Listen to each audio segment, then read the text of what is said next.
Tides के असरात। कायनात में टाइड्स का मजहर किसी माहिर कुम्हार की तरह है जो ग्रेविटी के असली चाक पर बैठकर कहकशाओं, सितारों, सैयारों और चांदों की अशकाल और उनके तगय्युरात को हमवक्त तराशता और संवारता रहता है। एक तरफ यही टाइड्स ज़मीन की महवरी गर्दिश को सुस्त करने का सबब बनती हैं, तो दूसरी तरफ इन्हीं की बदौलत हमें हमेशा चांद का एक ही रुख दिखाई देता है। यही नहीं, टाइड्स की वजह से चांद हमसे आहिस्ता आहिस्ता दूर भी होता जा रहा है। यही टाइडल फोर्स है जो सैटर्न के चांद इनसेलेडस के अंदर मौजूद पानी के समंदरों को गर्म रखती है, और इसी कुव्वत की वजह से ब्लैक होल में गिरते अजसाम के टुकड़े हो जाने का अमल, जिसे स्पैगेटिफिकेशन कहा जाता है, वकूअ पज़ीर होता है।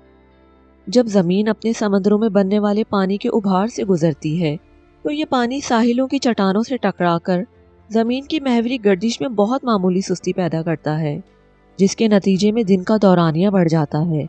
इस अमल के तहत मोमेंटम को बरकरार रखने के लिए चांद हर साल तकरीबन 3 मिलीमीटर ज़मीन से दूर होता जाता है। चांद और ज़मीन का ये रक्स अरबों साल से जारी है। माजी में ज़मीन की गर्दिश महज 6 घंटों पर मुश्तमिल थी, जो आहिस्ता आहिस्ता बढ़कर आज 24 घंटे पर पहुंच चुकी है। लेकिन एक दिन ऐसा भी आएगा जब चांद हमारी रोमानवी शायरी का महवर और हमारे आसमान का चमकता हुआ गवाह बनना बंद कर देगा, क्योंकि वो ज़मीन से इतना दूर हो चुका होगा कि नज़र आना बंद कर देगा।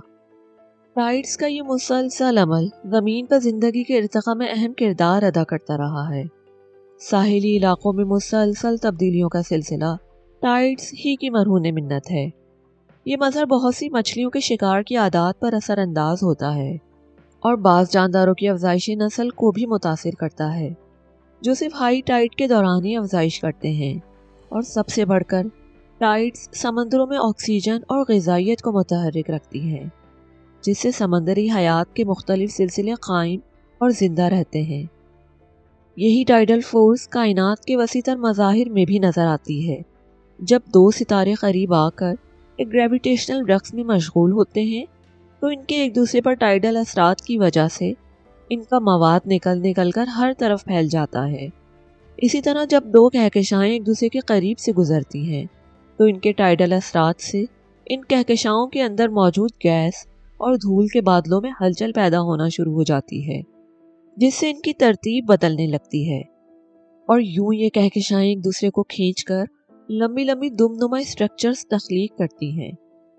इस तब्दीली के नतीजे में गैस के बड़े बड़े बादल ग्रेविटी के ज़ेरे असर सिकुड़ने लगते हैं और यूं नए सितारे बनने का अमल शुरू हो जाता है।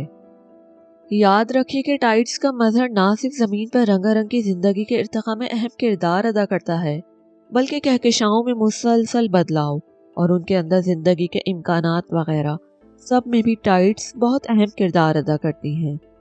गोया कायनात की खूबसूरती और पेचीदगी में टाइड्स एक खामोश मेहमान की तरह काम करती हैं, जो बड़े पैमाने पर तख्लीक और इर्तिक़ा के सफ़र को आगे बढ़ाते रहने में मुआविन और मददगार होती हैं। टाइड्स को सिर्फ साहिलों पर पानी के उतार चढ़ाव तक महदूद कर देना ऐसा ही है जैसे कायनात की इस अज़ीमुश्शान सिम्फनी को महज एक मध्यम सुर की बाज़गश्त कह देना, या ज़िंदगी के बेकरार राज़ों को महज एक अफसाना समझ लेना। साइंस की दुनिया के YouTube चैनल पर आने का बहुत शुक्रिया। आप प्लीज़ इस वीडियो को देखिए, लाइक कीजिए, हमारा चैनल सब्सक्राइब कीजिए और अपने जानने वालों के साथ इसको शेयर कीजिए। और हाँ, बेल आइकन को दबाइए ताकि आपको फ़ौरन हमारी नई वीडियोस की नोटिफिकेशंस मिले।